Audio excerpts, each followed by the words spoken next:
Приветствую вас на канале Книги, Истории, Факты.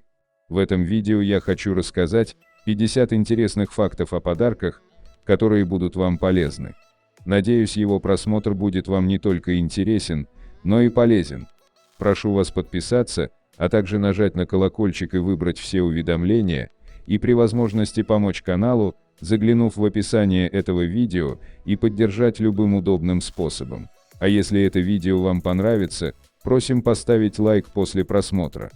Обращаю ваше внимание, что, как и всегда, в конце видео вас ждет очень интересный бонусный факт для всех досмотревших этот ролик до конца, который вам наверняка неизвестен.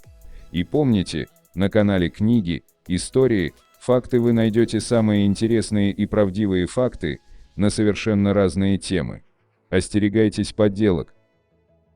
Как говорил Эдуар Эрия, французский государственный и политический деятель, подарки, как и добрые советы, доставляют радость дающему.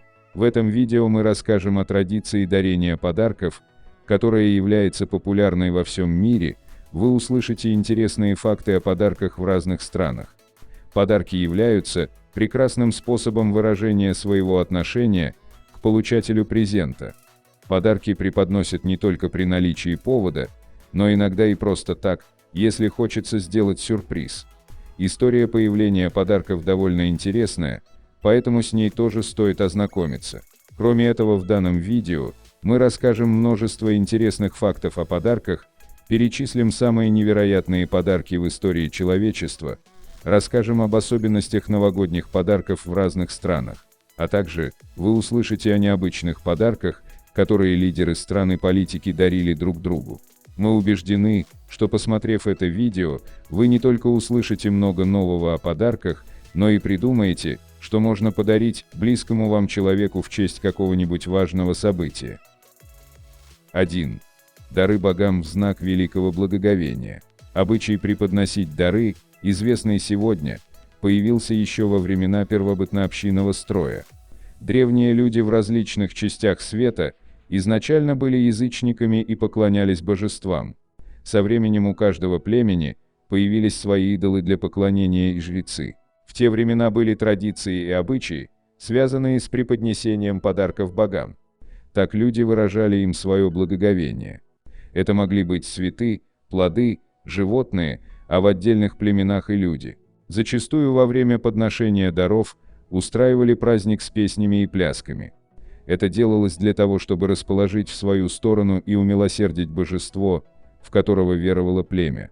Дары преподносили чаще всего тем богам, из-за немилости которых был риск столкнуться с засухой или наводнением. Дары преподносили богам, которые могли наслать население ураган, гром и молнию, лишить жителей племени удачи во время охоты или рыбалки. С течением времени появилась традиция обмениваться подарками между соседними племенами. О подробностях подобных обычаев в языческих племенах узнали археологи в результате раскопок, а также по найденным наскальным рисункам. 2. Бесполезный подарок мы часто называем чемоданом без ручки, а англичане именуют такой презент белым слоном. У этого выражения есть своя история. В Сиаме существовала традиция, по которой правитель вручал в подарок неугодному представителю знати белого слона. По законам страны, занимать такого слона работой было нельзя из-за его священного статуса. Передаривать подарок вельможа тоже не имел права, а содержание животного стоило бешеных денег, и богач рано или поздно разорялся. 3. Для японца подарок больше обременения, чем радость. Получив в дар какую-нибудь вещицу, гражданин страны восходящего солнца посчитает себя обязанным подарить что-то в ответ, причем более дорогостоящее, чем сделанный ему презент. В Японии при переезде с места на место также принято дарить что-то новым соседям. Обычно им вручают мыло или сладости. Если Россия щедрая душа, и здесь подарки можно делать в любое время года, по поводу и без, то в Японии эта сфера жизни строго регламентирована. Чтобы не поставить в неловкое положение друзей, знакомых, родственников, а также самим не попасть в просак, стоит четко представлять иерархию праздников, обязательность поздравлений и ответных презентов. Что не принято дарить в Японии? Любой поиск подарка начинается с вопроса «что подарить?». От неловких ситуаций вас спасет четкое понимание того, какие вещи для подарков считаются у японцев табу. Очень дорогие подарки. На любой подарок в стране восходящего солнца принято отвечать подарком, не уступающим по стоимости преподнесенному презенту. Сделав, даже от всей души, дорогой подарок, вы вынуждаете адресата потратить на вас в ответ приличную сумму. Лучше ограничиться чем-то более бюджетным и скромным. Бесполезные подарки. К ним относится все, что не несет конкретной пользы. Сувениры, магнитики, коллекционные фигурки, красивые, но не утилитарные вещи.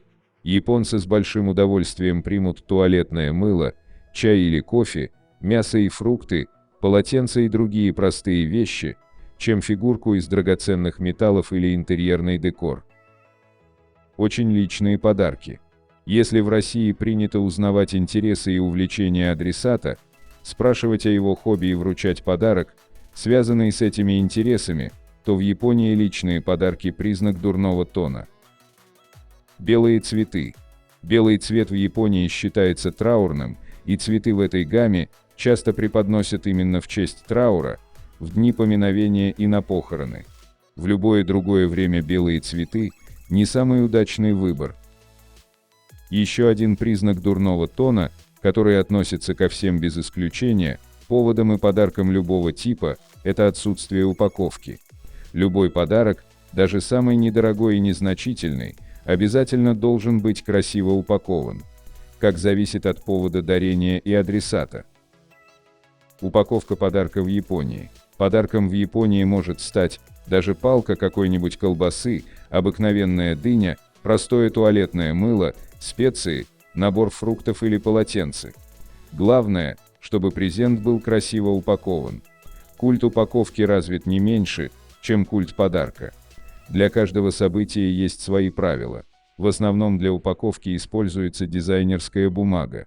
Яркая, цветная, с принтами, крафтовое ее разнообразие поражает воображение.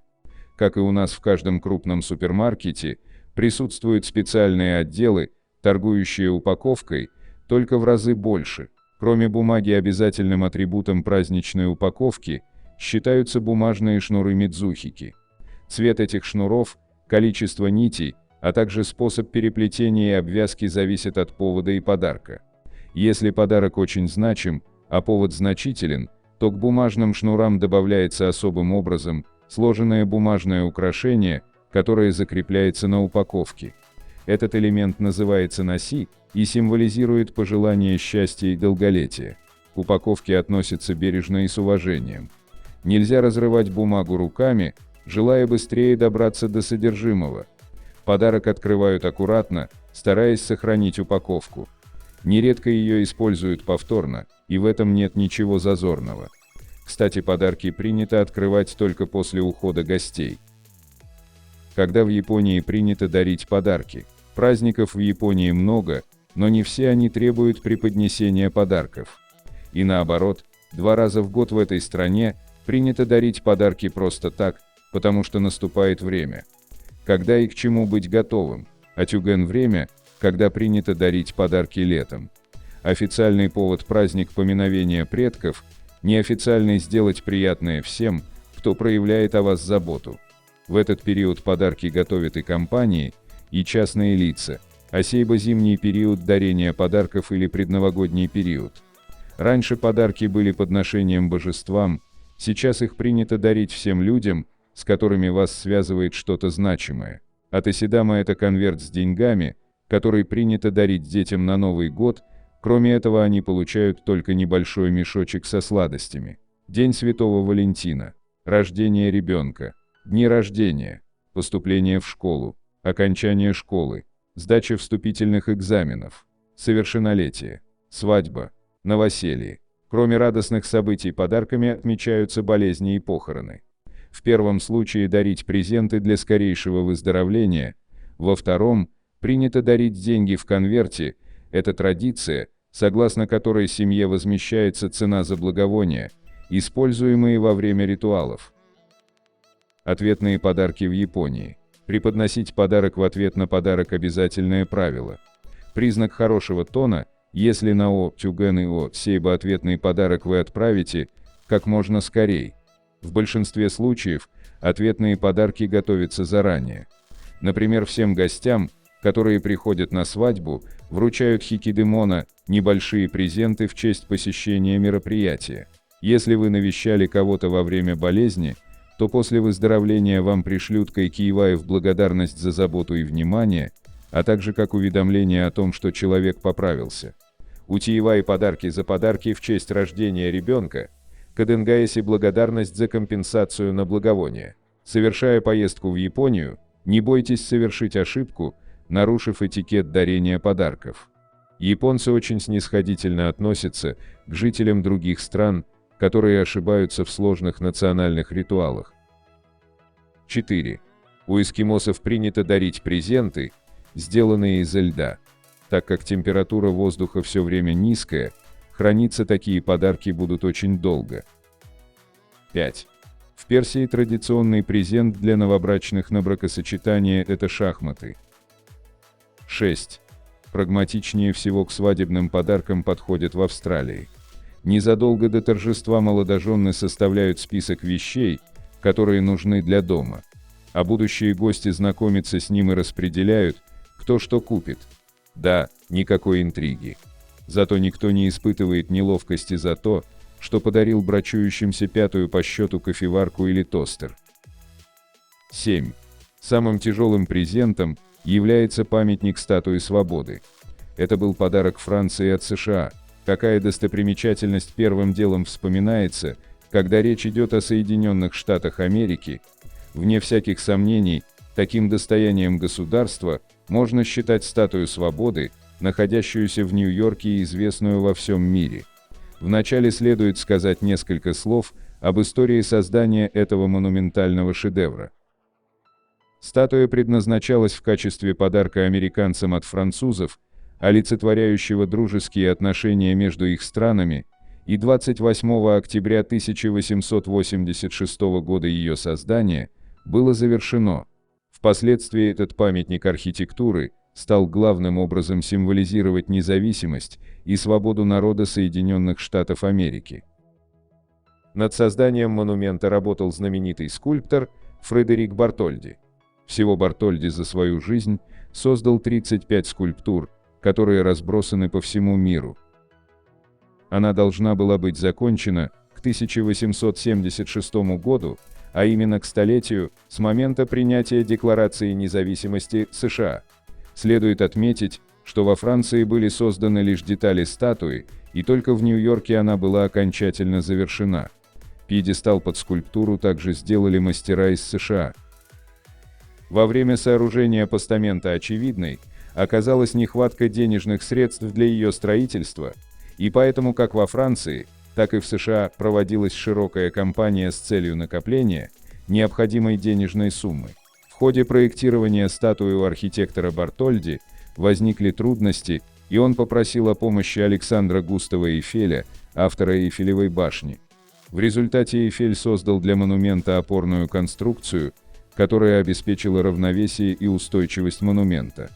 К августу 1885 года была накоплена требуемая для возведения статуи денежная сумма, и доставленные из Франции в Нью-Йорк ее детали, всего было 214 ящиков, в которых были упакованы около 350 деталей.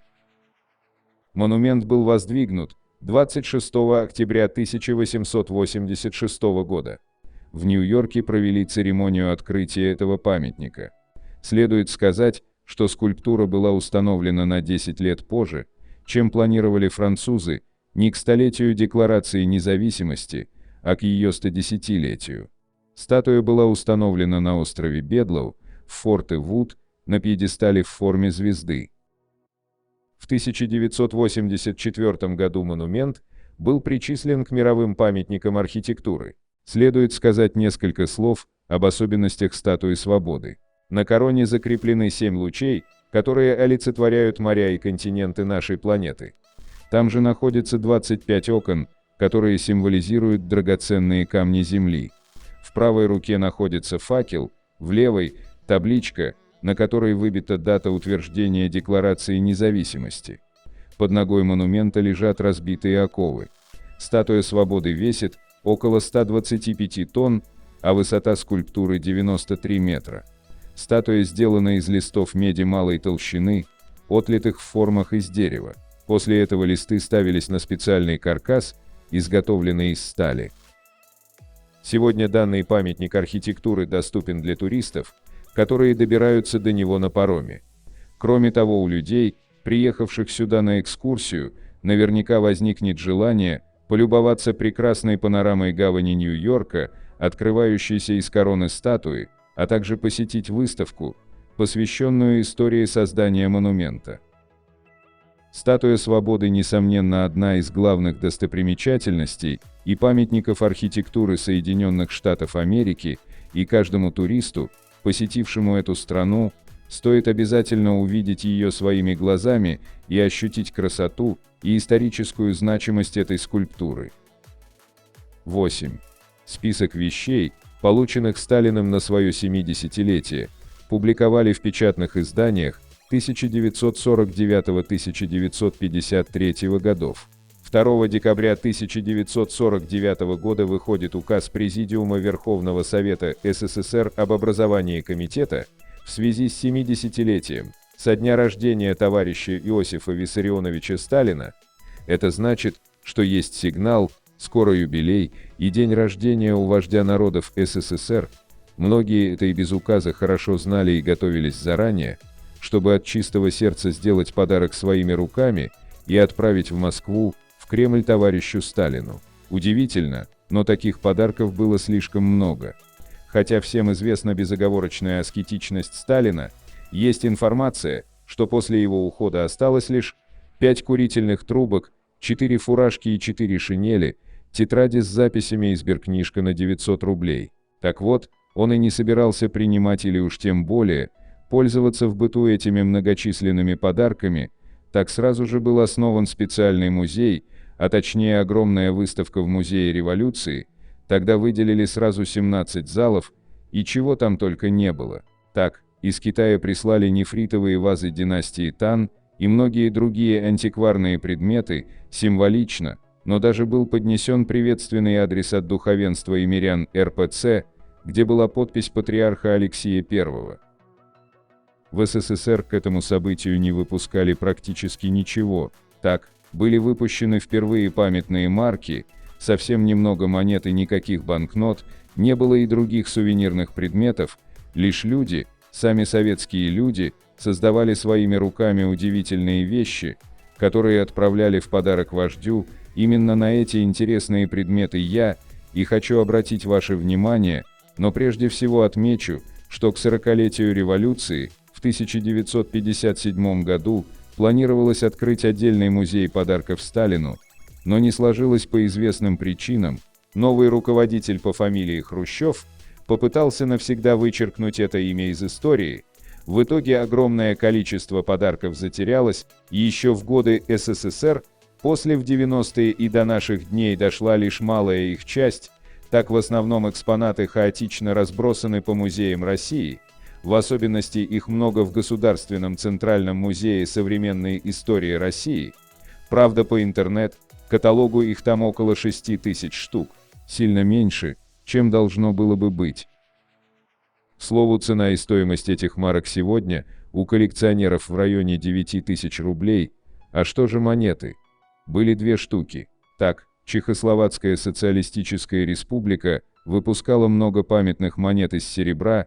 Не прошли стороной они и события. 1949 года выпустили 2 памятные монеты из серебра 500-й пробы, тиражом по 1 миллиону экземпляров, 150 крон, 14,7 грамм. Справедливости ради отмечу, что памятные марки при жизни Сталина выпускала Румыния и Албания. На этом и все. Была идея выпустить книгу его стихов, но согласно личному вмешательству Сталина, работа была остановлена. Этот и многие другие поступки говорят нам о том, что у вождя никогда не было желания быть богатым или тщеславным. Добавлю, что сегодня сохранилась одна хорошая традиция у нынешней власти, которая зародилась именно при товарище Сталине. Так, все официальные подарки, которые вручают главе государства, теперь передаются в музей. Посмотрим на сами подарки, которые сохранились и выставлены в музее. К примеру, этот находится в Государственном Центральном музее современной истории России. Телефон настольный в виде глобуса Земли с серпом и молотом.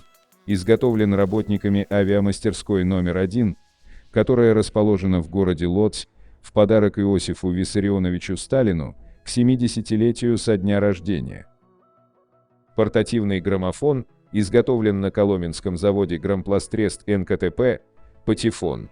Подарок Иосифу Виссарионовичу Сталину от коллектива Коломенского завода. Представлен сейчас в Государственном Центральном музее современной истории России. Надо отдельно сказать, что когда смотришь в каталоге все эти подарки, а точнее около 6000 штук, то понимаешь, что советские люди не дарили эти подарки просто так, не делали это ради какой-то выгоды или желания угодить, отметиться или продвинуться по службе. Нет, эти подарки напоминают, лично мне, своего рода выставку передовых технологий. В данном случае люди присылали вещи, которые были сделаны своими руками и на своих родных предприятиях, тем самым они показывают и говорят: посмотри, товарищ Сталин, мы умеем создавать, мы делаем настоящие и нужные вещи для СССР, это заслуживает уважения. Медальон настенный с рельефным изображением Сталина в форме маршала Советского Союза в раме. Подарок Министерства финансов Чехословакии Иосифу Виссарионовичу Сталину к 70-летию со дня рождения. Внимательный зритель заметит невероятное сходство между медальоном и памятными монетами этой страны, про которые сказано ранее. Плита газовая бытовая, модель, подарок Иосифу Виссарионовичу Сталину. Бывали и такие необычные и странные подарки вождю, что лишний раз показывает, они делались не ради того, чтобы угодить или просто порадовать, а именно как знак: мы умеем делать качественные газовые плиты, а значит, нужно налаживать производство и оснащать такими устройствами все квартиры советских людей. Этот экспонат можно посмотреть в Государственном музее истории Санкт-Петербурга. Приветствие Иосифу Виссарионовичу Сталину. Подарок к 70-летию со дня рождения Сталина от работников государственных учреждений Андрушевского района Житомирской области. Хранится в Государственном Центральном музее современной истории России. Пистолет самозарядной спортивной системы Марголина в футляре, подарок Сталину.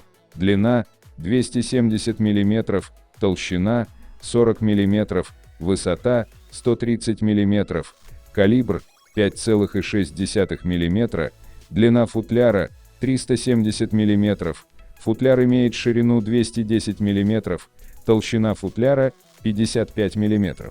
Кстати говоря, оружие широко представлено в подарках Сталину, однако не все оно сохранилось, но глядя на этот удивительный пистолет, мне сразу вспомнился и другой подарок, явно широко знакомый всем советским людям. Речь про пистолет Макарова Сталину от Туликов. Были и более нужные, на первый взгляд, подарки вождю, которые все равно были отправлены в музей наравне с остальными. Шкатулка для сигар, подарок Иосифу Виссарионовичу Сталину от коммунистов предместья Сент-Антуан. Франция, Париж. Возможно, такую шкатулку не решил оставить у себя потому, что не пользовался сигарами, чаще были трубки, а там это лишнее. Гитара с двумя ручками. Подарок Иосифу Виссарионовичу Сталину от товарища Полоневич, Белоруссия, город Осиповичи. Первый раз вижу такую гитару, и возникает вопрос, как же на ней играть, совмещая столько струн. Выглядит занятно. Представлено в Государственном Центральном музее современной истории России. Миниатюра на кости, в раме, под стеклом. Портрет Джины Бьянки, участницы движения сопротивления в Италии. Подарок Иосифу Виссарионовичу Сталину к его 70-летию в 1949 году. Таким образом, как видите, талантов в советской стране хватало, удивительные вещи присылали в день рождения Сталина. 9. У каталонцев традиционно в праздник Рождества преподносят в дар раскрашенных человечков, справляющих большую нужду, которая является поверьем, что владение такими фигурками способно принести успех. 10. Презенты из каменного века. Пещерные люди с помощью подарков выражали свои благосклонность, уважение, привязанность к человеку. Вожди вознаграждали дарами за достижение удачную охоту, хороший приплод, спасение жизни соплеменника и другие заслуги. Конечно, те подарки немного отличаются от тех, что мы делаем сейчас. Это были клыки животных, мех, кора, камни, из которых можно было сделать украшения. 11. Какому правителю население страны подарило одеяло из шейных воробьиных перьев? Готовясь праздновать 80-летие Ким Ир Сена, в 1992 году его сын Ким Чен Ир задумал подарить ему одеяло из воробьиных перьев, причем не любых, а только шейных из-за их особой мягкости. Чтобы собрать перья, он призвал на охоту за воробьями все население КНДР. За 5 месяцев было убито 700 тысяч птиц, и великий вождь получил свое одеяло. 12. Какая бесконечная надпись была на подарке Маяковского Лили Брик? Маяковский подарил своей возлюбленной Лиле Юрьевне Брик кольцо-печатку с ее инициалами ЛЮБ. Будучи расположенными по кругу, эти буквы складывались в бесконечное «люблю». Ответным подарком Лили было кольцо с буквами W и M, расположенными зеркально друг к другу. 13. Самым коварным подарком в истории человечества можно считать легендарного троянского коня, врученного донайцами троянцам. Внутри, как известно, прятались ахейцы, которые таким образом проникли в осажденную Трою и открыли ворота остальным осаждавшим. История о троянском коне, с помощью которого 30 бойцов Одиссея попали внутрь Трои, говорит не только о коварстве нападающих, но и о наивности защитников. Между тем, о том, был ли конь, историки спорят по сей день. Свидетельство очевидца. Древнеримский сочинитель Вергилий, живший во время правления императора Августа, написал эпическую поэму «Энеида», в которой говорится о странствиях Энея из Трои в Италию. Ряд историков считает, что все, что написал поэт, он нашел в достоверных источниках. В конечном счете, его стихотворное свидетельство о трагедии Трои вошло в мировую историю, а словосочетание «троянский конь» стало нарицательным. Не в последнюю очередь это произошло потому, что военная хитрость 3 десятков бойцов сокрушила крепость, которую не могла взять вся армия царя Менелая. Перед тем, как снять осаду, нападающие сообщили троянцам, что построенный ими деревянный конь – это символ мира и приношение Афине в знак искупления грехов. И пока он будет стоять, они не нападут. Об этом троянцам поведал Синон, двоюродный брат Одиссея, который якобы перешел на сторону защитников. Деревянный исполин. Судя по описаниям, троянский конь был высотой 7,6 метров и шириной около 3 метров. Построенная уже в наши дни модель весила около 2 тонн и могла вместить максимум 20 мужчин средней конституции, характерной для тех времен. Чтобы закатить эту конструкцию по бревнам, смазанным жиром, необходимо было 40 человек. Скорее всего, была построена деревянная дорога, поскольку многие эксперты сомневаются, что троянский конь имел колеса. Историк Давид Ролл, приводя доказательства канонической версии, ссылается на то, что в стене был сделан проем, через который можно было затащить троянского коня указанных размеров. На коне была надпись «Приношение Афине», чтобы она хранила греческие корабли по дороге домой. Верить или не верить? Между тем, этого коня в Трою завезли не сразу после того, как флот греков исчез вдали. Для того, чтобы провести подготовительные работы, потребовалось время как минимум несколько дней. Если бы в этой деревянной конструкции и на самом деле прятались бойцы Одиссея, то им пришлось бы очень тяжко. Пока греки томились в брюхе коня, в городе решали его участь. Многие жители считали, что приношение нужно сжечь. Среди них была прорицательница Кассандра, которая, указав рукой на коня, заявила, что там спрятаны воины. Троянский жрец Лаокоон бросил копье в приношение греков, призывая не верить врагам. «Бойтесь донайцев, даже дары приносящих, кричал он. Вскоре, как гласит легенда, он и его два сына были задушены морскими змеями. Таким образом, вокруг этого донайского дара кипели нешуточные страсти, но все-таки его затащили в город. Это произошло, по некоторым данным, 6 июня 1209 года до нашей эры. В тот роковой вечер перед конем была выставлена многочисленная охрана, но начавшееся пиршество опьянило и ее. Поздно ночью 30 бойцов во главе с Одиссеем выбрались из подарка и открыли ворота города. В эту ночь трое пало. Эней, один из немногих, кто спася, поведал миру о коварстве греков и наивности Трои. Был ли конь? Римский путешественник и ученый Павсаний, живший во II веке нашей эры, в книге «Описание Греции» писал, что конь в реальности существовал, только это был не подарок, а таран, который троянцы отбили у греков во время штурма и увезли вовнутрь города, чтобы тот больше не разрушал стены. В нем и спрятались некоторые греки, которых не заметили в суматохе. Имеется и другая версия. В то время о рабах-гребцах, находящихся в трюме корабля, говорили, что им так же тяжело, как и в брюхе лошади. Возможно, это был один из брошенных греками поврежденных кораблей Берема, в которой затаились бойцы Одиссея. Кто-то из троянцев доставил судно в гавань, чтобы привести в порядок. Впрочем, немецкий археолог Генрих Шлиман, участник раскопок мест, где могла находиться Троя, сомневается, что вообще была греческая осада. Во всяком случае, ему не удалось найти ни одного наконечника греческих стрел или копий. 14. Дарить подарки дамам, чтобы добиться от них благосклонности, принято не только в мире людей, но и у некоторых насекомых.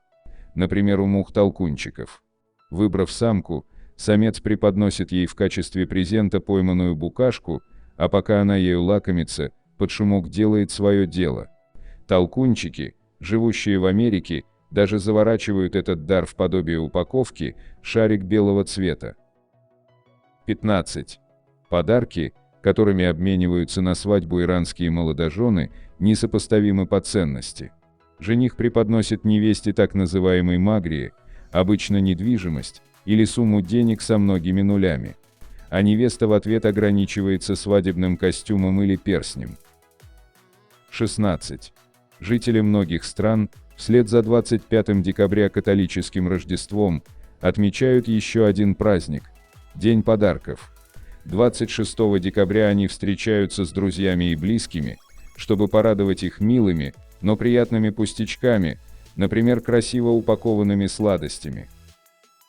17.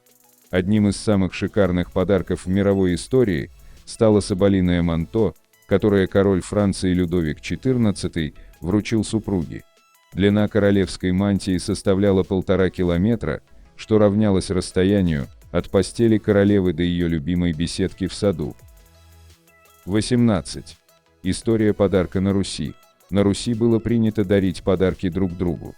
Было мнение, что презент, сделанный искренне, способен принести успех, а подарок, который преподносят со злым умыслом, может только навредить. Недаром русские сказочные герои не находят ничего просто так, а именно получают в подарок. Это касается и путеводительного клубка, и кольца, которое исполняет пожелания, и прочих чудодейственных вещей. По-другому подарки в Древней Руси называли гостинцем, производное от слова «гость». В старину в гости принято было ходить с небольшим презентом. Святочное каледование тоже имело подарочное значение. Люди верили, что для жизни в достатке важно как обилие в погребе и на столе, так и щедрость, готовность поделиться с ближними и одарить их. Во время празднования Масленицы люди традиционно даровали друг другу узорчатый пряник, на котором было написано «Кого люблю, того дарю» или «От милого подарок дороже золота». Традиция дарить в подарок раскрашенные яйца во время празднования Пасхи тоже появилась на Руси. В старину на Руси золото было редкостью, поэтому зачастую друг другу дарили серебряные изделия.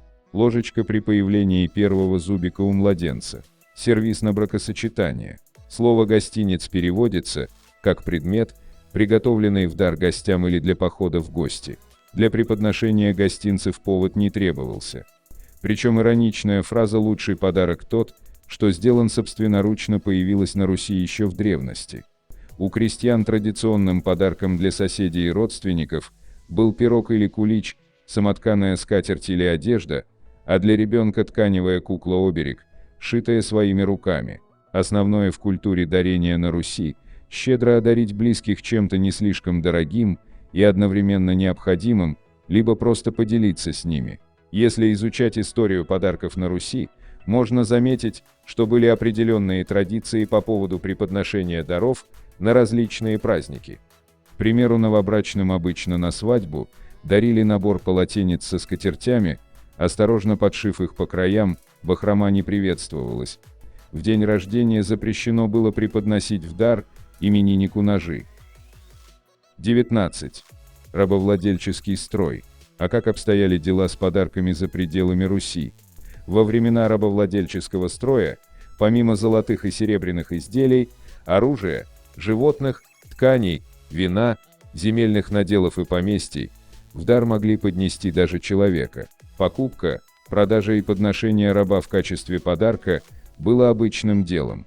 К тому же самыми ценными считались красивые и молодые люди, независимо от пола. Также ценились сильные и выносливые мужчины. 20. Новогодние традиции дарения подарков в разных странах. В новогоднюю ночь также есть традиции дарения подарков. Причем у различных народов они отличаются. У греков принято дарить на Новый год карточную колоду. У шведов принято преподносить в дар родственникам и друзьям свечи, изготовленные своими руками или купленные в магазине. Из-за местоположения страны здесь может стать темно уже в полдень. В Исландии дети, которые в течение года не слушались родителей, под новогодней елкой могут найти сырую картошку вместо подарка. В Гренландии принято новогодние презенты делать самостоятельно. Традиционно дарят ледяные фигурки животных-медведей, либо моржей. У французов считается дурным тоном преподносить в дар замужней женщине парфюм. По их мнению, это очень личный подарок и является свидетельством неуважения со стороны дарителя. У немцев традиционный новогодний подарок – это ковришка, сладкий пирог с добавлением корицы и изюма. В Скандинавии подарки традиционно упаковывают в прямоугольные коробочки, к которым с помощью красного воска прикрепляется инструкция к использованию. В противном случае презент может остаться нетронутым. У австрийцев традиционный новогодний подарок – свинья-копилка и цветок клевера. 21. Интересные факты о новогодних подарках. Самый популярный новогодний подарок – это книга. Чаще всего дарят детективы, романы и фэнтези. Более 60% людей в мире покупают новогодние подарки в последние 2 недели до Нового года. Самый дорогой новогодний подарок в истории – это яхта, которую купил Роман Абрамович для своей подруги. Самый большой новогодний подарок – это елка высотой 67 метров, которую установили в Бразилии. В некоторых странах обмениваться подарками не принято. Так, например, в Японии вместо подарков дарят деньги в специальных конвертах. Самые популярные новогодние подарки для детей – это игрушки, конструкторы и настольные игры. В некоторых странах подарки дарят не на Новый год, а на Рождество. Например, в США Рождество – это главный праздник, а Новый год отмечают не так шумно. Самый распространенный способ упаковки подарков – это обернуть их в яркую упаковочную бумагу и перевязать бантом. В древности подарки дарили только правителям и богатым людям, а бедняки оставались без подарков. В России дарят на Новый год не только подарки, но и символические подарки – мандарины, орехи, сладости и шампанское. В Швеции существует традиция дарить щетки для обуви на Новый год. Это символизирует желание, чтобы в доме всегда было чисто и уютно. В Испании в качестве новогоднего подарка дарят лотерейные билеты.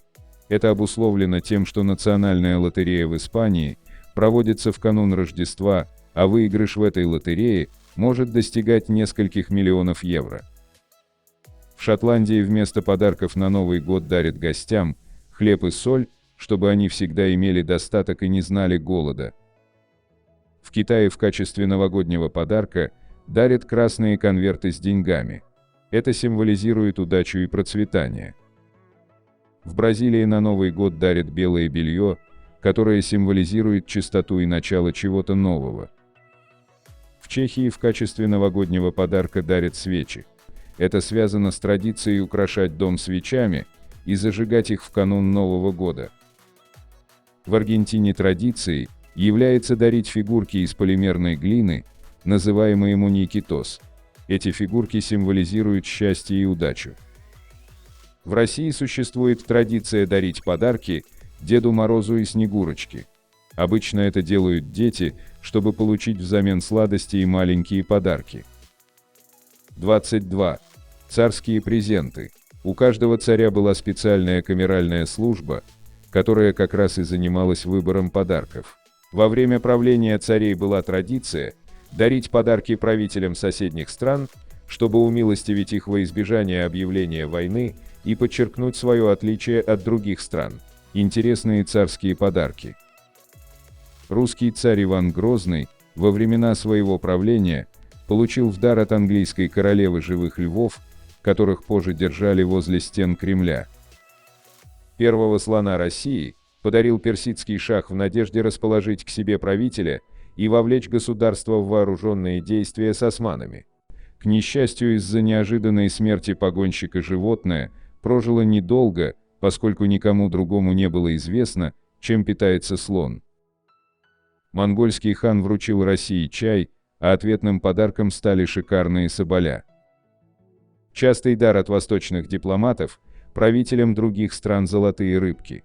Однако водоплавающие долго не выживали, так как прилагаемая инструкция содержала информацию о том, что им нужна просто вода и солнечный свет.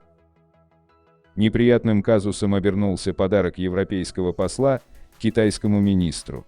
Отправив ему щенков-спаниеля, вскоре поинтересовался, понравились ли ему собачки, на что получил шокирующий ответ, что они были очень вкусными. 23. Священные дары волхвов на рождение Иисуса. Неизмеримая духовная и историческая ценность заключаются в величайших христианских святынях. В одной из библейских притч рассказано о том, какие богатые дары получил в дар от волхвов новорожденный младенец Иисус. Золото, как царь; ладан, ароматическая смола особенного дерева, как Бог; смирну, благовоние, как смертный человек. Младенец получил небольшие золотые пластины в количестве 28 штук, на которые был нанесен уникальный филигранный рисунок, а также ладан и смирну в виде шариков размером в оливку, примерно 70 штук. Подарки, преподнесенные волхвами, и по сей день хранятся в храме святого Павла, находящемся на территории Греции, на Святой горе Афон. 24. Подарки послов и дипломатов – тонкий политический расчет. Выбор и преподношение подарков руководителям различных государств всегда было особой традицией, в особенности в старину. В древности, если даритель допустил ошибку, это могло привести к его смерти либо закончиться войной между странами. Несмотря на это, презенты в виде золотых и серебряных изделий, произведения искусства и всевозможные редкостные вещи были отличной возможностью пополнить казну. Подобные подарки зачастую помогали решать разные политические вопросы. 25. Запреты. Многие люди интересуются, что запрещено презентовать родным, близким и друзьям, независимо от повода. Стоит отказаться от таких подарков: денег, вещей с прикрепленным ценником, подарка, который в результате будет использоваться и вами, косметических средств и дешевой бижутерии, интимных игрушек, предметов, необходимых в хозяйстве, животных, предметов для индивидуальной гигиены, продуктов питания, предметов одежды, вещей, полученных в дар от других людей. Многие предпочитают не получать презенты, а одаривать родных и близких. По этой причине всегда будет модно преподносить небольшие сувениры. 26. У немцев есть интересное понятие «дреченфотер», что в дословном переводе означает «корм дракона». Этим термином немецкие мужья называют подарок своей жене коробку конфет или букет цветов, которые они вынуждены преподносить, провинившись в чем-нибудь, например, возвращаясь поздно домой пьяными. 27. Футбольная традиция обмениваться футболками после матча возникла в 1931 году. Впервые поменялись футболками игроки сборных Франции и Англии. 28. В Дубае в отеле Grand Midwest Hotel у молодой пары постояльцев родилась дочка. Незапланированные роды прошли прямо в номере. Хозяин отеля был так тронут, что назвал номер в честь малышки, а сама новорожденная получила пожизненное право останавливаться в своем номере бесплатно. 29. Автомобиль в качестве подарка предпочитают не только сегодня, но и в прошлом. Так всеми известный Элвис Пресли, который прославился своей экстравагантностью и талантом, обожал автомобили марки Cadillac. Дабы выразить огромную любовь к своей маме, он подарил ей Cadillac Fleetwood 60 нежно-розового цвета. Сегодня этот автомобиль припаркован у музейной копии дома Элвиса, являющейся экспонатом музея в Мемфисе. 30. Другая покорительница сцены Мадонна решила подарить своему возлюбленному Гаю Ричи то, что у нее имеется в самом лучшем виде. Она исполнила песню Элтона Джона «Песня для Гая» в присущей для себя манере. Песня считается эталоном поступка для возлюбленных. Однако такой подарок не уберег пару от расставания. 31. Не у всех складываются хорошие отношения со свекровью. Однако у британской художницы Лоры Хедленд отношения прекрасные, ведь она решила выложить портрет матери мужа из гренок. Книга рекордов Гиннесса решила запечатлеть сей факт, так как женщина использовала около 600 буханок хлеба и 9852 гренки. 32. Когда были поменьше, многие из нас хотели свой сундук с сокровищами. А у кого-то он уже есть и даже не один, а целых 3. Такой презент был преподнесен одним кладоискателем, чье имя, естественно, скрывают, своей жене. Сундуки, наполненные сокровищами, были найдены на затонувшем корабле. 33. Нет, наверное, взрослого, который не знал историю Бонни и Клайда. Но знали ли вы, что известный грабитель подарил своей возлюбленной плантацию кактусов? А все потому, что женщина пристрастилась к текиле, которую изготавливают из кактусов. 34. Не мог не попасть в наш ролик и этот необычный подарок. А именно, драгоценный камень, коим является бриллиант, подаренный Ричардом Бартоном Элизабет Тейлор. Камень был небольшой, всего лишь 70 карат, но огранка его была просто необыкновенной, волшебной. 35. Вы получали букет из 7305 роз. А вот Мэрилин Монро получила. Правда, не сразу, а каждый день, по одной розе на протяжении 20 лет. Дарителем был известный спортсмен Джо Димаджо. Он не перестал дарить цветы даже после смерти Мэрилин Монро. Джо Димаджо носил розы на могилу актрисе. 36. На что только не идут мужчины, чтобы добиться внимания своих возлюбленных. Жаклин Кеннеди получила от миллиардера Аристотеля Онасиса остров, где и произошло их венчание. 37. Всеми известные сады Семирамиды были созданы, по одной из версий, как подарок жене правителя Вавилона Навуходоносора II Амитис. Удивительные райские сады были возведены посреди сухой равнины и являлись символом настоящей любви. Прекрасные сады Семирамиды – легендарное сооружение Вавилона. И хотя это произведение античного искусства не сохранилось, оно и сейчас, спустя более 2 тысячелетия, продолжает волновать умы и воображение ученых и простых любителей истории. Стоит отметить, что существует 2 версии возникновения садов Семирамиды. По одной из них сады были созданы ассирийской правительницей Семирамидой в 8 веке до нашей эры. По другой они были устроены царем Навуходоносором II для своей жены Амитис. Большинство исследователей склоняются ко второй версии, а появление в названии имени Семирамиды объясняют совмещением образов Амитис и Семирамиды, так как последние легенды приписывают множество заслуг, вплоть до основания Вавилона и создания пирамид. Царица Амитис, дочь царя Мидии Кеоксара, выросшая в горной и цветущей стране, скучала в песках Вавилона. Любящий ее Навуходоносор захотел создать для жены островок, похожий на ее родину и даже превосходящий Мидию пышностью растительности. По его приказу началось строительство прекрасного сада, на которое были брошены все силы и средства Вавилона.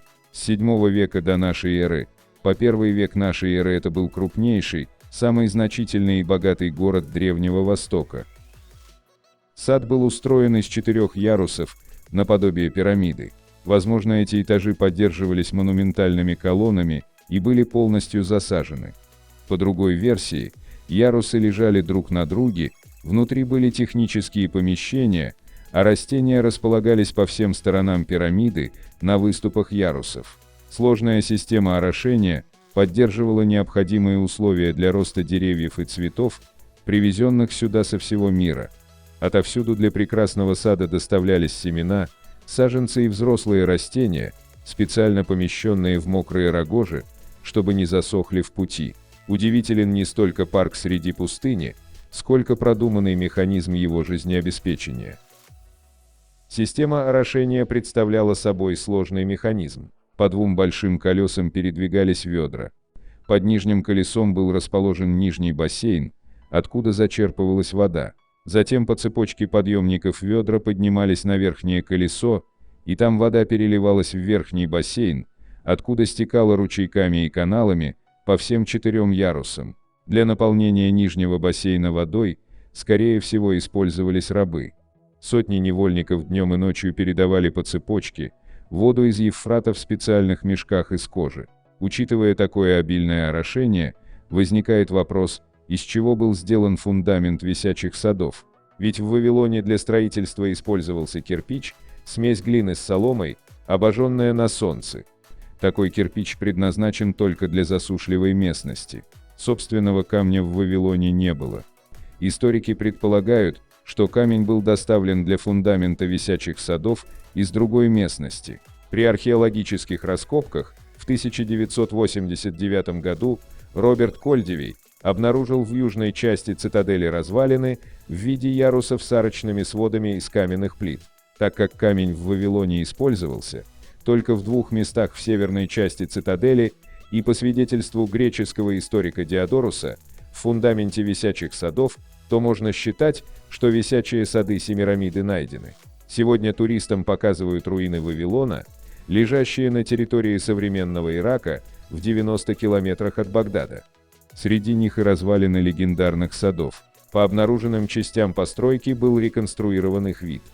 Но и после такой находки не утихают споры между скептиками и защитниками версии существования висячих садов Семирамиды. До сих пор этот смелый проект вызывает сомнения одних и восхищение других. 38. До сих пор не утихают страсти вокруг отрезанного уха художника Ван Гога. Некоторые считают, что художник отрезал себе от себя кусок и преподнес его своей любимой. Один современный молодой человек, видимо, пошел по стопам Ван Гога и подарил своей возлюбленной свиные копытца. Кстати, работал он мясником. Думаю, это очень плохая идея и повторять ее не нужно. 39. Ну и, конечно, не можем мы пройти мимо прекрасного Тадж-Махала, символа великой и огромной любви. Этот дворец воздвиг индийский шах Джихан в память о любимой жене, которая скончалась во время рождения своего 14-го по счету ребенка. Каждый сантиметр поверхности стен в этом божественном месте украшен резьбой по камню, а сама конструкция мавзолея сориентирована по сторонам света так, чтобы каждый день рождаться вместе с восходом солнца и умирать на закате. Историки утверждают, что персы, атаковавшие и разграбившие Дели в свое время, даже не посмели притронуться к этому дворцу. 40. В какой стране традиционным рождественским подарком является книга? Исландцы обычно дарят друг другу на Рождество книги. Вечером 24 декабря в кругу семьи, после обмена подарками они тут же их читают и едят сладости.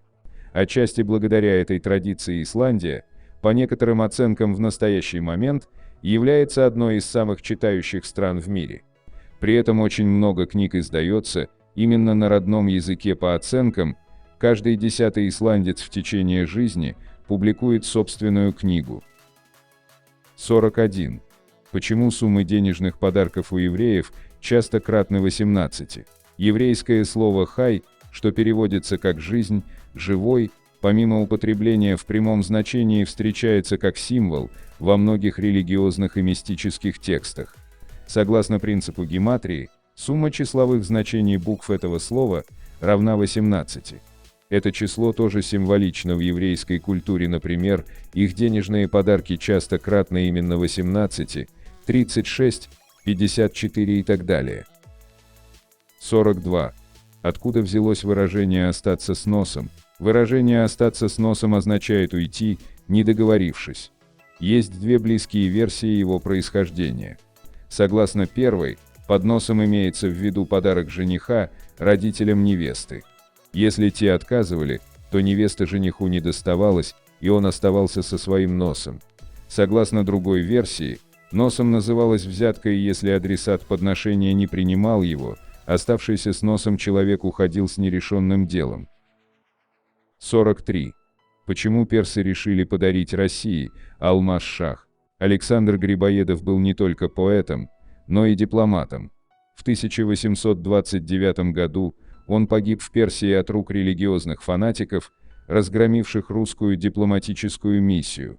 В том же году персидская делегация прибыла в Петербург с богатыми дарами, среди которых был знаменитый алмаз-шах весом 88,7 карата. Достоверно считать этот подарок выкупом за кровь нельзя, ведь многие историки указывают, основной целью визита посольства смягчение контрибуции, наложенной на Персию по условиям Туркманчайского мирного договора. Впрочем, император Николай I, пойдя навстречу персам, произнес: «Я предаю вечному забвению злополучное Тегеранское происшествие». 44. Какой вред американцам нанес подарок послу от советских школьников? В 1945 году советские школьники подарили американскому послу деревянное панно из ценных пород дерева с изображением герба США. Ни школьники, ни посол не знали, что в панно вмонтировано подслушивающее устройство, конструкция которого была разработана Львом Термином.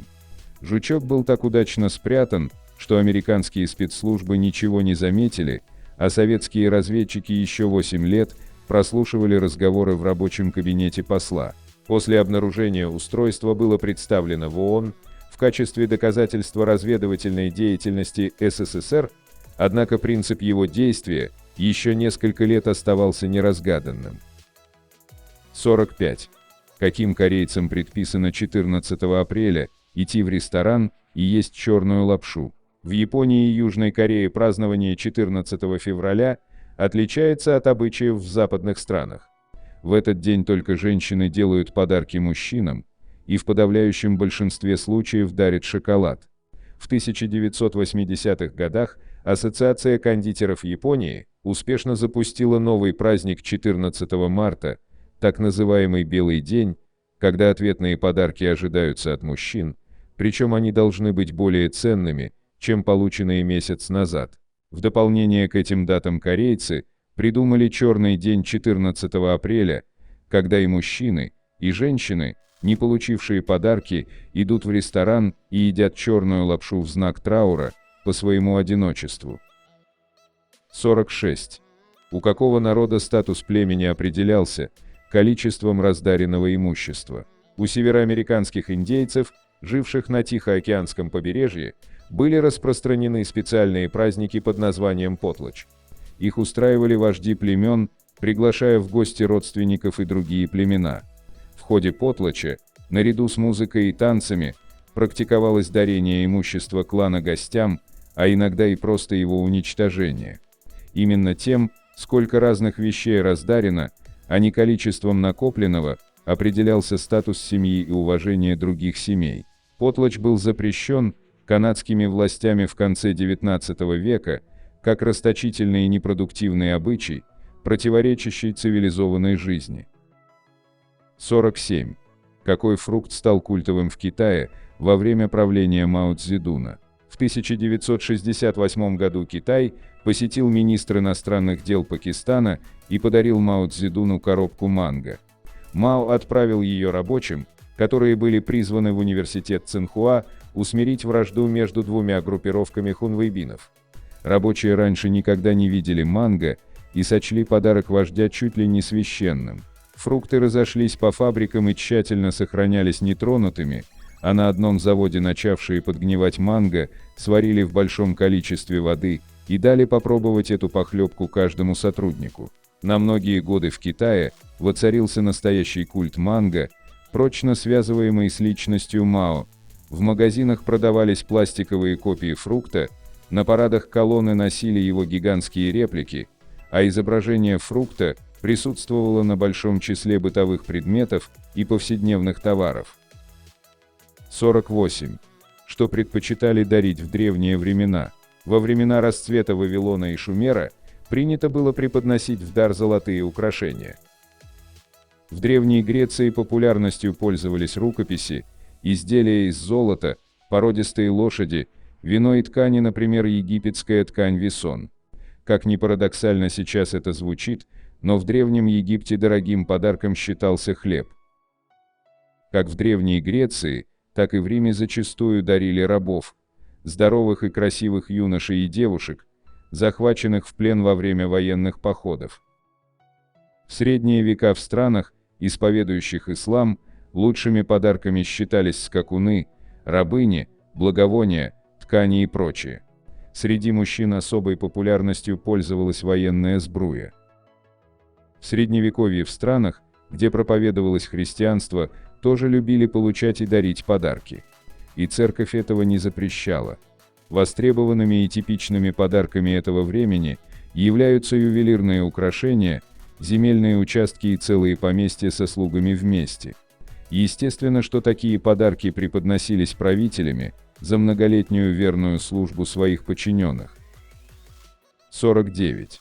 Буква «В» в подарок. Эта история произошла с великим русским художником по имени Карл Брюлов. Оказывается, художник не всегда носил такую фамилию. Его отец был родом из Франции, потому фамилия звучала как Брюла.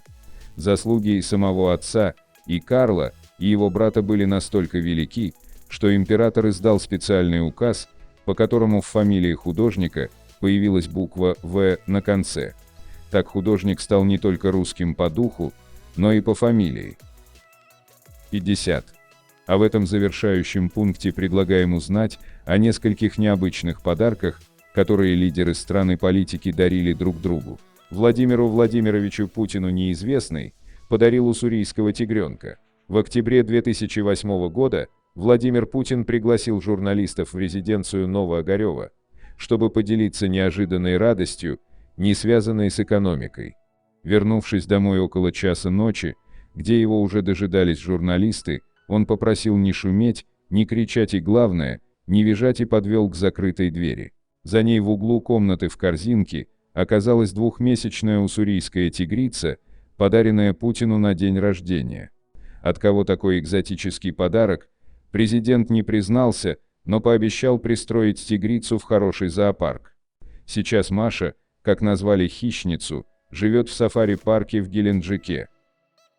С 1945 года голландцы ежегодно отправляют в Канаду 20 тысяч луковиц тюльпанов в знак признательности. Это благодарность за то, что канадцы дали убежище принцессе Юлиане и ее дочерям во время Второй мировой войны. С тех пор в Канаду ежегодно отправляется 20 тысяч луковиц тюльпанов. В Голландии даже создали специальный тюльпан, похожий на канадский флаг. Норвегия ежегодно отправляет в Англию ель высотой около 20 метров для украшения Трафальгарской площади во время рождественского сезона во знаменование помощи Великобритании в борьбе с нацистской оккупацией. Когда Норвегию оккупировали нацисты, ее правительство вынуждено было укрыться в Лондоне, откуда координировало борьбу сопротивления. Норвегия до сих пор благодарна Великобритании за поддержку в то нелегкое время. После дипломатического визита Ричарда Никсона Китай передал двух больших панд Национальному зоопарку в Вашингтоне. Визит был чрезвычайно важным. Он положил конец 25-летнему отсутствию дипломатических отношений между двумя странами. Этот меч, разработанный по приказу тогдашнего короля Соединенного Королевства Георга VI, был подарен Иосифу Сталину. Глава Советского Союза Иосиф Сталин руководил Сталинградской битвой, которая стала губительной для Германии. Этот меч был подарен Сталину Черчиллем во время Тегеранской конференции в знак признательности советским солдатам, сражавшимся на полях Сталинградской битвы и выигравшим войну. Барак Обама сделал несколько интересных подарков премьер-министру и королеве во время своего визита в Англию в 2009 году. Обама подарил Дэвиду Кэмерону 25 DVD-дисков и iPod Classic 80-летней королеве.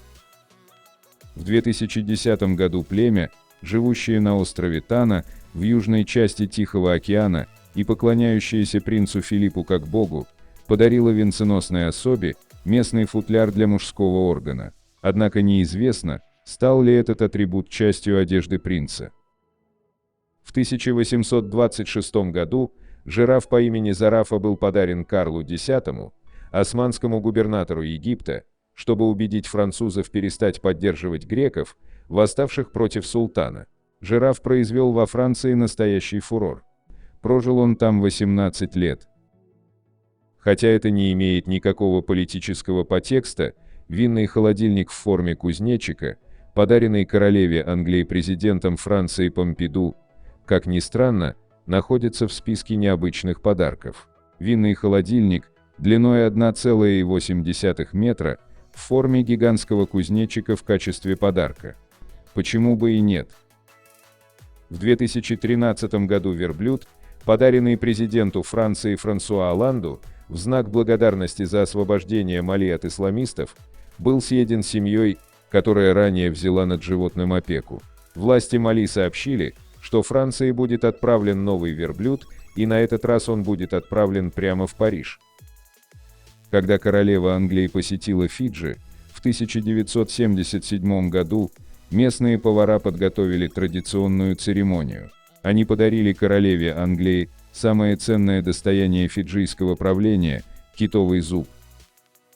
В 1848 году король Дагомеи, ныне часть Бенина в Западной Африке, Геза отправился в набег на соседнее вражеское племя. Во время этого набега была захвачена 5-летняя девочка, чьи родители были убиты. Сначала ее думали принести в жертву. К счастью, несколько лет спустя британскому морскому офицеру по имени Фредерик Форбс удалось убедить короля Геза подарить ребенка королеве Виктории подарком от короля черных, королеве белых. Позже Форбс убедил короля Геза полностью отменить рабство в Дагомее. Песня от президента Индонезии для Путина. Свой 61-й день рождения Владимир Путин провел на острове Бали в Индонезии, где проходил саммит Азиатско-Тихоокеанского экономического сотрудничества. Президент Индонезии Сусило Бамбанг Юдайоно преподнес российскому президенту неожиданный подарок Юдайоно, спел «Happy Birthday to you», аккомпанируя на гитаре. В заключение хотел бы отметить, что мы рассмотрели разные аспекты, связанные с подарками, и надеемся, что это видео было для вас не только интересным, но и полезным. Возможно, посмотрев этот ролик, вы решили для себя, что подарите близкому человеку на какое-нибудь важное событие. На этом я бы хотел закончить это видео с 50 интересными фактами о подарках, которые будут вам полезны. Ну и уже по традиции, для всех досмотревших этот ролик до конца, предлагаю узнать бонусный факт. Весьма оригинальный свадебный подарок преподнесла Джулия Робертс звездной паре Брэда Питта и Анджелины Джоли, которые совсем недавно уже успели развестись. Она согласилась побыть с их 6 детьми. Вот такими у нас получились 50 интересных фактов о подарках, которые, надеюсь, были вам полезны. Надеемся, вам понравился материал, который мы собрали для вас. Оставляйте комментарии, ставьте лайки, делитесь своим мнением о ролике, знали ли вы бонусный факт, все это очень важно для нас и позволяет продолжать радовать вас новыми, надеемся, еще более интересными видео. Отдельно хочу поблагодарить всех поддержавших Наш канал материально зрителях в это непростое время, их имена вы можете увидеть в описании ролика. Благодарю за просмотр этого видео и прошу подписаться на канал Книги, Истории, Факты, нажать на колокольчик и выбрать все уведомления. Вам наверняка понравится. Я расскажу еще много интересного и познавательного. Прошу при возможности помочь каналу, заглянув в описание этого видео, и поддержать любым удобным способом.